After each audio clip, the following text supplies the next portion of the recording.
વિદ્યાર્થી મિત્રો, સ્વાગત છે નવા વિડીયોમાં. કાયમી શિક્ષક સહાયની ભરતી છે જાહેર કરવામાં આવી છે. બધા તો શું કાયમી ભરતીમાં નહીં લાગે ને? એટલે એક પ્રશ્ન છે મિત્રો કે જે ભરતી આવી છે વેકન્સી એ પ્રમાણે સામે જોઈએ તો કે ઉમેદવારોની સંખ્યા વધુ જોવા મળી રહી છે. હવે આગળ વધવું જ પડશે કેમ કે બીજું ઓપ્શન આપણા પાસે નથી. આપણે એક શિક્ષણનો ભાગ છે એ ચૂની લીધો છે.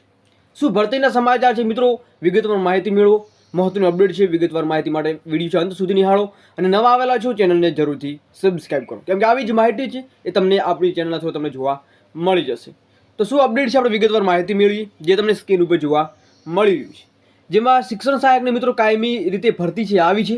જેમાં જે મહિલાઓ છે બિન અનામત માટે જગ્યાઓ છે, પછી અલગ અલગ જે આદિવાસી વિસ્તારમાં મિત્રો અહીંયા ભરતી છે એ નીકળીને આવી છે. તો સારી એવી ભરતી છે. હવે વાત કરીએ કે આ ભરતીમાં એપ્લાય કરવાનું કારણ શું છે. તો મિત્રો તમે જોઈ રહ્યા છો કે સેકન્ડરીની આપણે વાત કરીએ તો કે 3500 જગ્યા છે અને સામે 41,000 જેટલા ઉમેદવારો એક્ઝામ આપી છે. તો શું બધાએ લાગવાના છે? બધા કાયમી શિક્ષક થવાના છે? નથી થવાના મિત્રો. એટલે એક ધ્યાન રાખજો કે તમે એક શિક્ષણનો ભાગ ચૂન્યો છે એટલે તમારે આગળ વધવું જ પડશે. આવી એક ભરતીમાં તમે જો મિત્રો તમારો સહયોગ આપશો તો અગાઉની તમે તૈયારી પ્રિપેરેશન સારી હશે તો તમે કાયમીમાં પણ લાગી શકશો.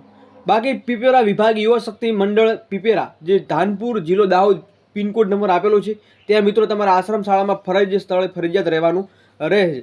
તો ત્યાં હાજર થઈ તમારે ડોક્યુમેન્ટ તમારે આપવાના રહેશે.